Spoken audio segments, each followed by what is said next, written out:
Y continuando con la mano del hombre es una herramienta maravillosa capaz de ejecutar innumerables acciones gracias a su función principal, la aprehensión. Esto se debe a la disposición tan particular del pulgar, que se puede oponer a todos los demás dedos.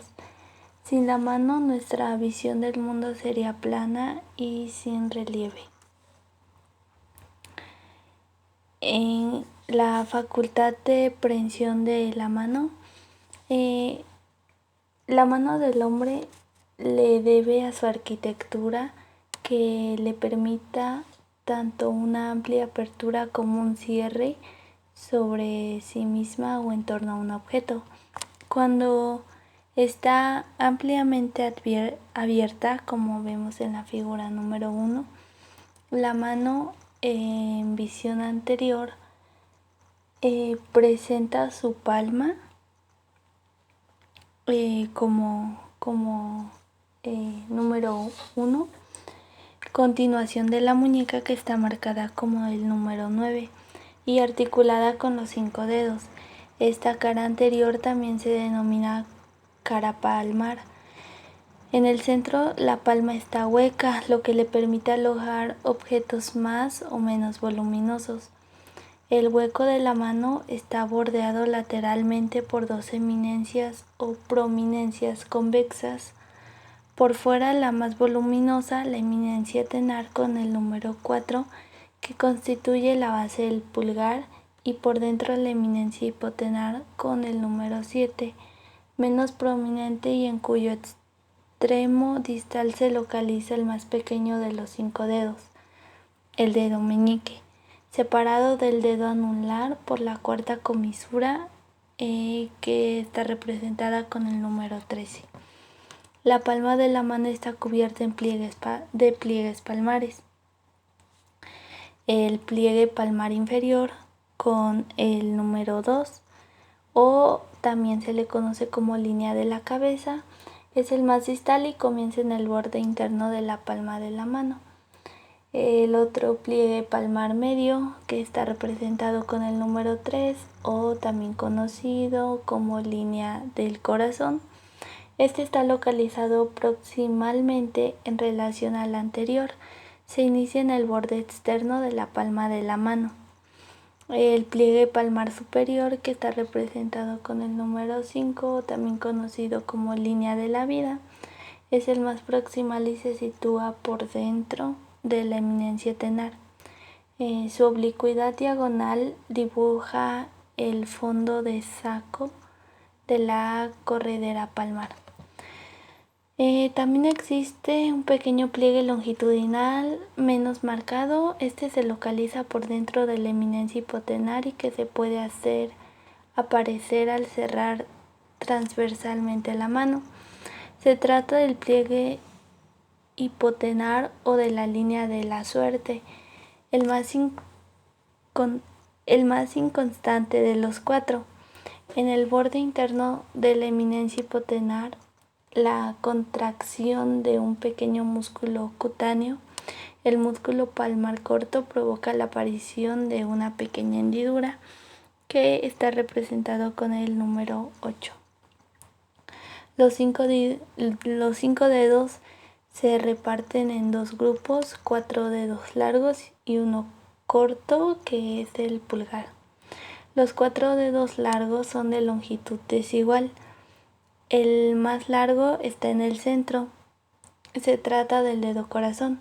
A continuación el dedo índice, el más externo de los dedos largos, y luego el dedo anular por dentro del dedo corazón, y finalmente el más corto y el más interno, el dedo meñique. Todos los dedos largos presentan 3 pliegues palmares, lo que indica la presencia subyacente de 3 falanges. El pliegue distal, que está representado con el número 17, generalmente único, localizado ligeramente por arriba de su interlínea articular, y limitado proximalmente el pulpejo, que está representado con el número 18. En la cara dorsal de la falange se localiza la uña, rodeada del limbo periungual, que está representado con el número 37. Originario de la matriz ungueal con el número 38, situado debajo de la piel entre la base de la uña y el pliegue dorsal distal. El pliegue digital proximal, que está representado con el número 14, siempre doble, situado en su interlínea articular y limitado proximalmente la segunda falange, que está representado con el número 16. El pliegue digital palmar, que está representado con el número 12, único o duplicado, localizado en la unión del dedo de la palma de la mano, situado por debajo de la interlínea articular y limitando proximalmente la primera falange, que está representado con el número 15. Estos pliegues tienen la misma función de amarre cutáneo que tienen los pliegues de la palma de la mano. El pulgar, dedo corto, único y proximal, se sitúa en la base superior del borde radial o externo de la mano. No contiene más de 2 falanges, pero un metacarpiano, que está representado con el número 32, más móvil que los otros, el primer metacarpiano equivalente funcional de una falange.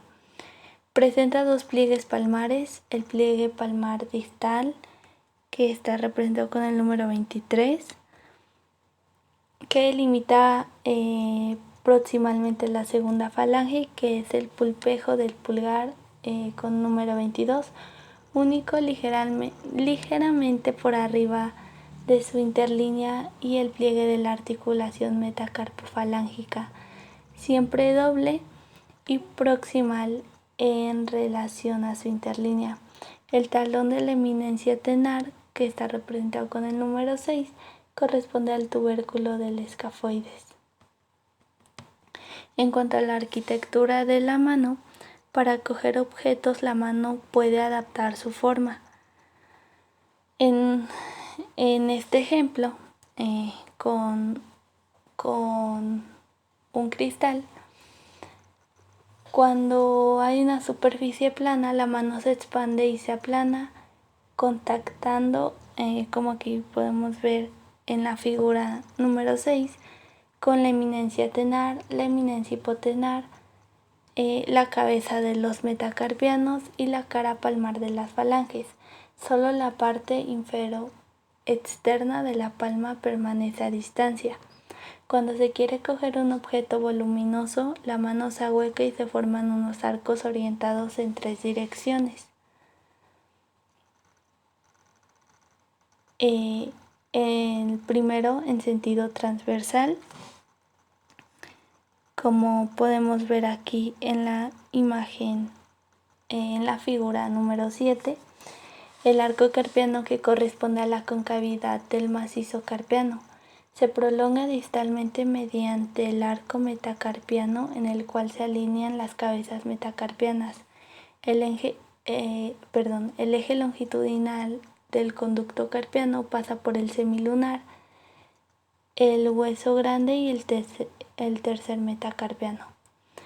Número 2. En sentido longitudinal, los arcos carpometacarpofalángicos, que adoptan una posición radiada desde el macizo carpiano y están constituidos en cada dedo por el metacarpiano y las falanges correspondientes.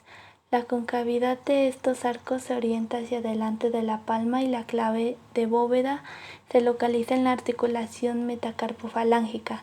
Un desequilibrio muscular en este punto conlleva una ruptura de la curva. Los 2 arcos longitudinales más importantes son el arco del dedo corazón y el arco axial, ya que prolonga el eje del conducto carpiano y sobre todo el arco del índice, que es el que se opone con mayor frecuencia al del pulgar. El número 3, en sentido oblicuo, los arcos en posición del pulgar con los otros 4 dedos. El más importante de estos arcos oblicuos reúne y opone al pulgar y al índice. El más externo de los arcos de oposición pasa por el pulgar y el meñique. En conjunto, cuando la mano se ahueca, forma un conducto de concavidad anterior, cuyos bordes están limitados por 3 puntos. 1. El pulgar que constituye por sí solo el borde externo. 2. El índice y el meñique que limitan el borde interno. 3. Entre estos dos bordes se despliegan los 4 arcos oblicuos de oposición. Cuando los dedos se separan voluntariamente, como lo observamos aquí en la figura número 12, el eje de cada uno de ellos converge con la base de la eminencia tenar en un punto que corresponde aproximadamente al tubérculo del escafoides, fácil de palpar. En la mano, los movimientos de los dedos en el plano frontal, movimientos de aducción, no se realizan habitualmente en relación al plano de simetría del cuerpo, sino en relación al eje de la mano, constituido por el tercer metacarpiano y el dedo corazón. Entonces se habla de movimientos de separación y de aproximación de los dedos. Cuando se aproximan voluntariamente los dedos unos a otros, como vemos en la figura 15, los ejes de los dedos no son paralelos, sino que convergen en un punto bastante alejado que se localiza más allá del externo de la mano. Esto se debe al hecho de que los dedos no son cilíndricos, sino de calibre decreciente desde la base hasta la punta. Cuando se deja que los dedos adopten una posición natural, como vemos en la figura 14, están ligeramente separados entre sí, pero sus ejes no convergen todos en un único punto. Cuando se cierra el puño con las articulaciones interfalángicas distales extendidas, como vemos en la figura 13, los ejes de las dos últimas falanges de los 4 últimos dedos y el eje del pulgar, exceptuando su última falange, convergen en un punto situado con la parte interior del conducto del pulso. En cuanto al macizo carpiano,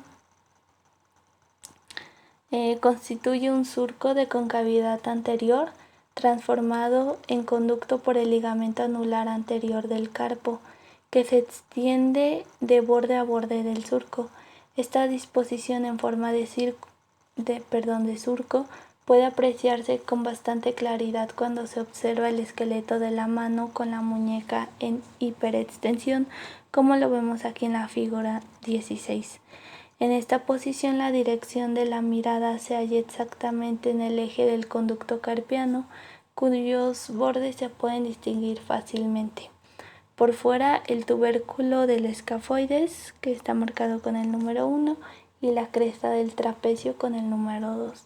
Y por dentro, el pisiforme con el número 3 y la apófisis unciforme del hueso ganchoso con el número 4. En el ahuecamiento palmar, el ahuecamiento de la palma se debe principalmente a los movimientos de los 4 últimos metacarpianos en relación al carpo. Estos movimientos efectuados en las articulaciones carpo-metacarpianas consisten en movimientos de flexoextensión de escasa amplitud, como ocurre en todas las artrodias. No obstante, dicha amplitud va en aumento desde el segundo al quinto metacarpiano. Cuando la mano está plana, como en la figura 22, las cabezas de los 4 últimos metacarpianos están alineadas en una misma recta. Cuando la mano se ahueca, la cabeza de los 3 últimos metacarpianos avanza en flexión, como lo vemos en la figura número 21. Tanto más cuanto más aproxima al quinto metacarpiano, las cabezas de los metacarpianos se disponen entonces a lo largo de una línea curva, siguiendo el arco transversal metacarpiano. En las articulaciones metacarpofalángicas, estas son de tipo condilio. Aquí tenemos como ejemplo una imagen. Estas articulaciones poseen dos grados de libertad.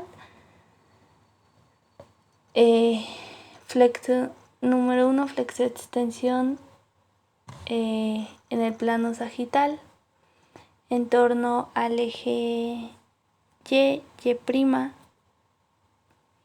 que están abajo de las flechitas color rojo.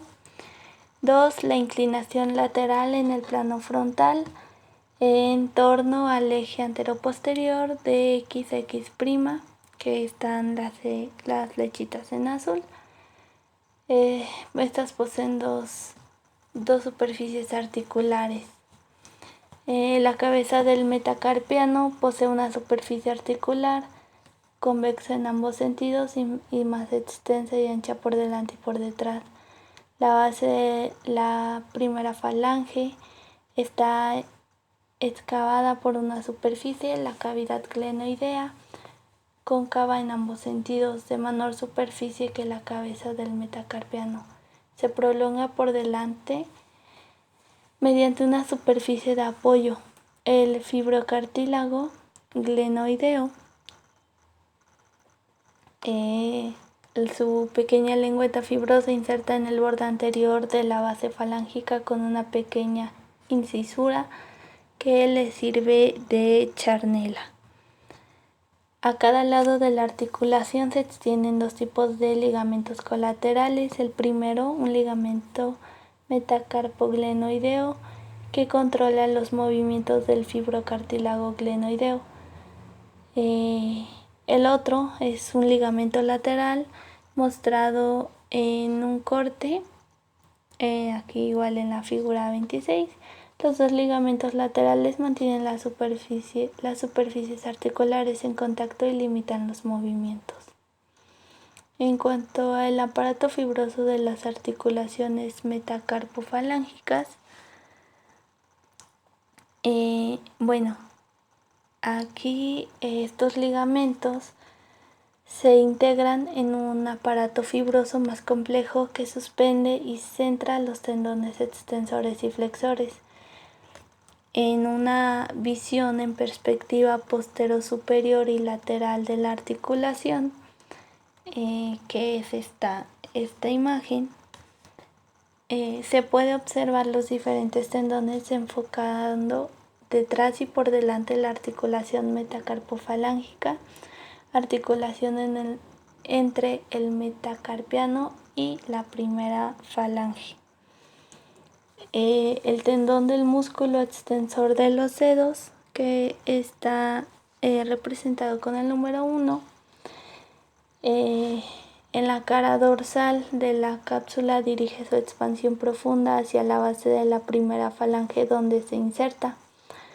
El tendón se divide en una cintilla media y dos cintillas laterales que perciben las expansiones de los interóseos.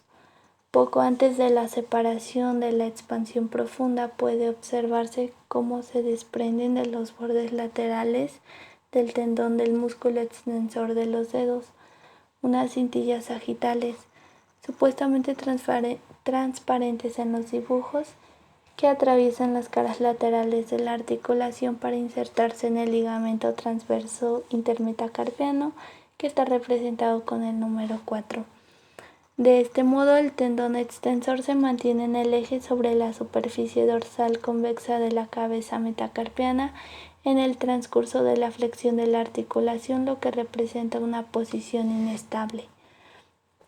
Los músculos flexores de los dedos, el profundo, que está representado con el número 2, y el superficial con el número 3, se introducen en la polea metacarpiana, que está como el número 5, que se origina en el fibrocartílago glenoideo con el número 6 y se prolonga sobre la cara palmar de la primera falange.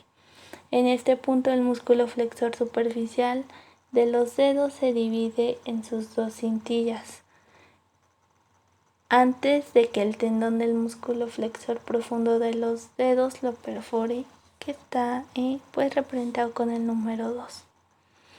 En cuanto a la amplitud de los movimientos de las articulaciones metacarpofalángicas, la amplitud de la flexión, como lo vemos en la figura número 43, es aproximadamente de 90 grados. Si bien cabe recalcar que aunque alcanza los 90 justos, en el caso del dedo índice aumenta progresivamente hasta el quinto dedo. La amplitud de la extensión activa varía según individuos, puede alcanzar de 30 a 40 grados, como lo vemos en la figura número 45. La extensión pasiva puede alcanzar los 90 grados en individuos con una gran laxitud ligamentosa, como lo vemos en la figura número 46. De todos los dedos, excepto el dedo pulgar, el dedo índice es el que posee la mayor amplitud de movimiento en sentido lateral, que son 30 grados, como lo vemos en la figura número 47. Y bueno, combinando movimientos en distintos grados de aducción y de extensión, flexión, el dedo índice puede realizar movimientos de circunducción, como lo vemos en la figura número 48. Y bueno, en las articulaciones interfalángicas, estas son de tipo troclear, poseen un solo grado de libertad. La cabeza de la falange tiene la forma de una polea, como lo vemos en la figura 50, y posee un solo eje que es de X a X', de manera transversal, como lo vemos en la figura número 49, en torno al cual se efectúan los movimientos de flexo-extensión en el plano sagital. Y la base de la falange distal que le corresponde está excavada por dos pequeñas cavidades glenoideas que se encajan sobre las dos carillas de la tróclea. En el caso de las articulaciones metacarpofalángicas por razones mecánicas, existe un fibrocartílago glenoideo que, como lo podemos ver en la figura número 53, este cartílago está representado con el número 2. En la flexión, el fibrocartílago glenoideo se desliza sobre la cara anterior de la falange proximal, como lo vemos en la figura número 51. En una visión lateral, que es la figura número 52, se puede distinguir, además de los ligamentos laterales, las expansiones del tendón extensor y los ligamentos falangoglenoideos, que está representado con el número 7.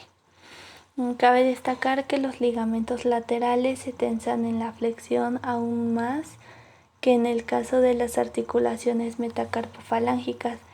De hecho, como podemos ver en la figura número 50, la polea falángica se ensancha notablemente por delante, de modo que la tensión de los ligamentos aumenta y proporciona un apoyo más amplio para la base de la falange distal. Por lo tanto, los movimientos de lateralidad no existen en el caso de la flexión. También están tensos durante la máxima extensión, que representa una posición de estabilidad lateral absoluta. Ahora en las correderas y vainas de los tendones flexores,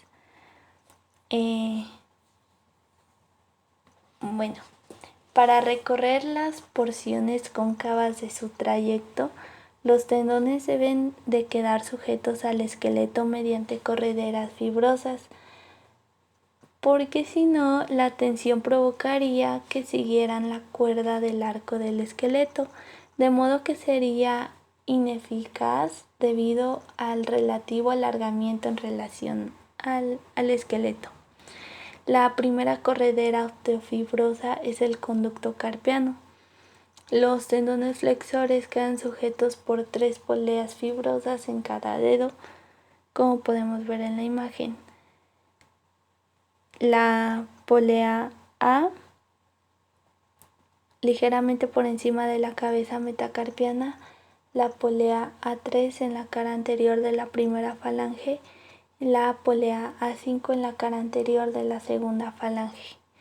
Las vainas cerosas permiten el desplazamiento de los tendones en el interior de las correderas, como si se tratase de las fundas de los cables de freno de una bicicleta. Existe una vaina digital en los 3 dedos medios, en el dedo índice, que es V2, en el dedo corazón V3 y en el dedo anular V4. En el caso de estos 3 dedos, las vainas digitales tienen la estructura más simple. El tendón está envuelto en un manguito seroso constituido por 2 láminas, una lámina visceral que está representado con la letra A,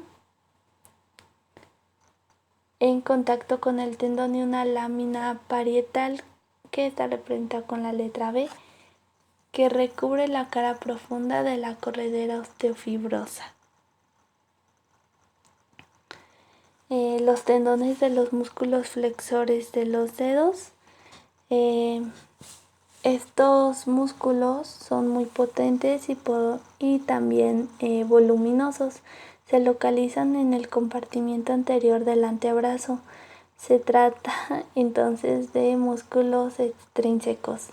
Actúan sobre la mano y los dedos mediante los largos tendones, cuya inserción es bastante particular, como lo estamos observando en las imágenes en la figura 66. El tendón más superficial, el del músculo flexor superficial de los dedos, que está de color azul, se inserta en la segunda falange, es decir, proximal a la inserción del tendón del músculo flexor profundo de los dedos, que está de color amarillo. De modo que estos dos tendones se cruzan necesariamente en el espacio y de forma simétrica. Se pena de introducir un componente lateral perjudicial. La única solución es que uno de los dos tendones pase a través del otro.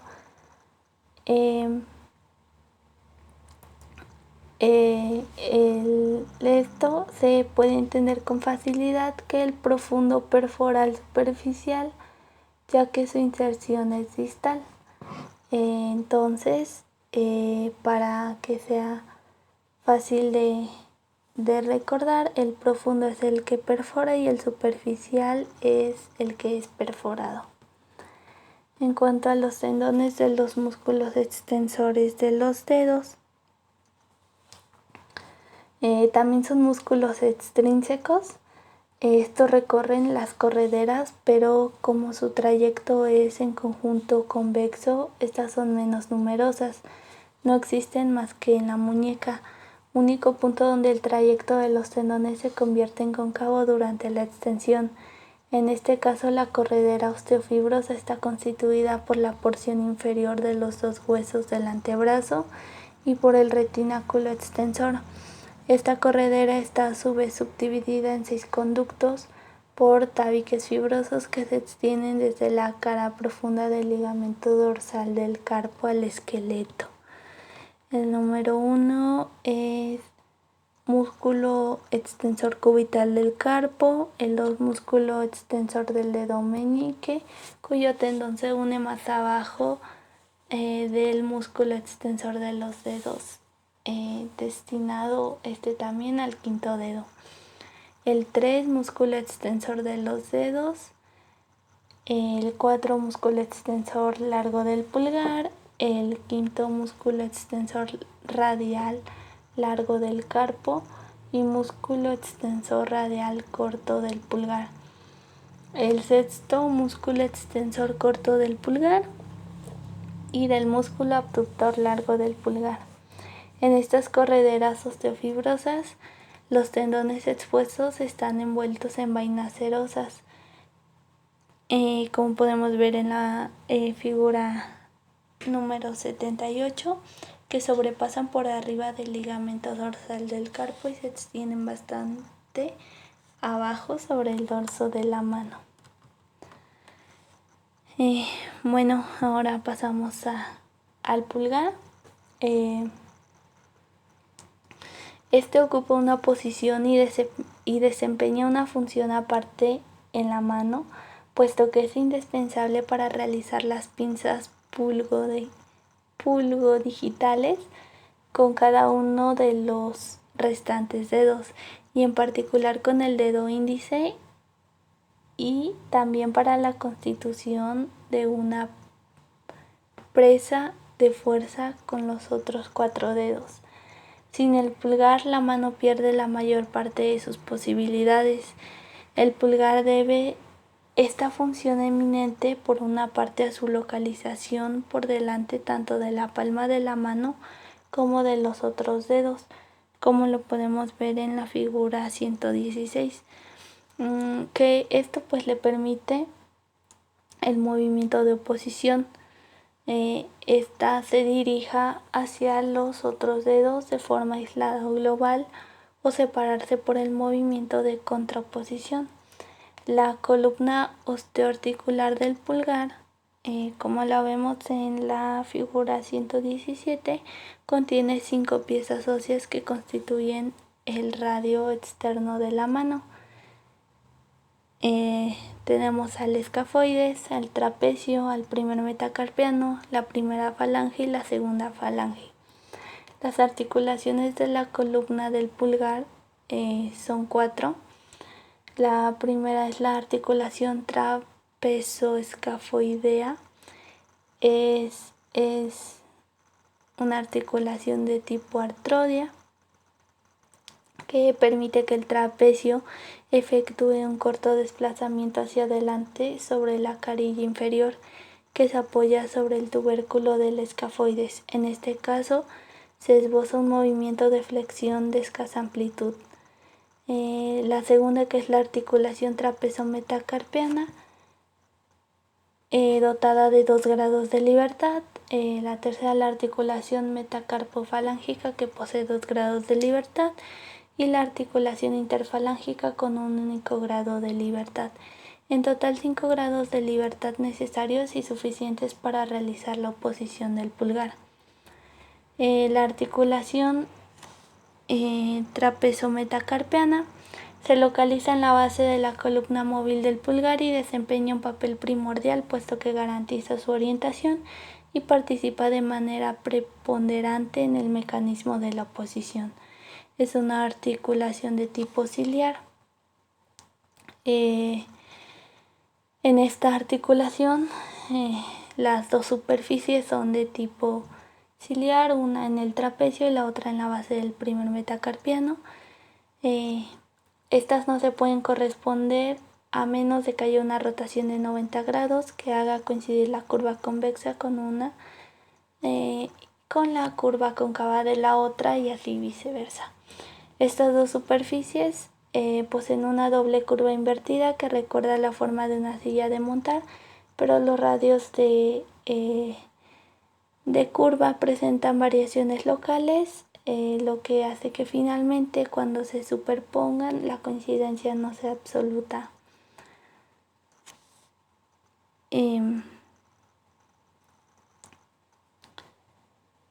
Ahora una descripción más precisa de estas superficies, como podemos ver en la figura 131.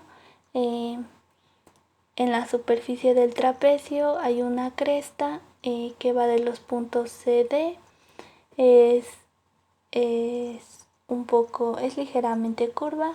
La parte dorsal que representa la letra C es más convexa que en su parte palmar, que está representada con la letra D, que es casi plana. Esta cresta está deprimida en su parte media por un surco que va de los puntos A a B, que la cruza transversalmente y se extiende desde un borde dorsal externo al borde palmar interno. En la superficie metacarpiana es a la inversa. La cresta la presenta de los puntos A', B' y el surco del C' a D'. Encajada sobre la superficie del trapecio, la superficie metacarpiana la sobrepasa por ambos extremos del surco. En un corte se puede observar que la concordancia de las dos superficies no es absoluta, como lo podemos ver en la figura 133, y cuando se encaja con firmeza una contra la otra, las superficies no permiten ninguna rotación sobre el eje longitudinal del primer metacarpiano. A causa de la curva de la silla sobre su eje longitudinal, pues un autor la compara con una silla blanda colocada sobre el dorso de un caballo escoliótico, que es cuando tiene una curvatura normal en la columna vertebral. También lo comparan con un desfiladero entre dos montañas, como vemos en la figura 135, recorrido por una carretera curva, y la flecha azul es donde muestra que el camión sube la carretera, y la flecha rosa por donde baja el camión.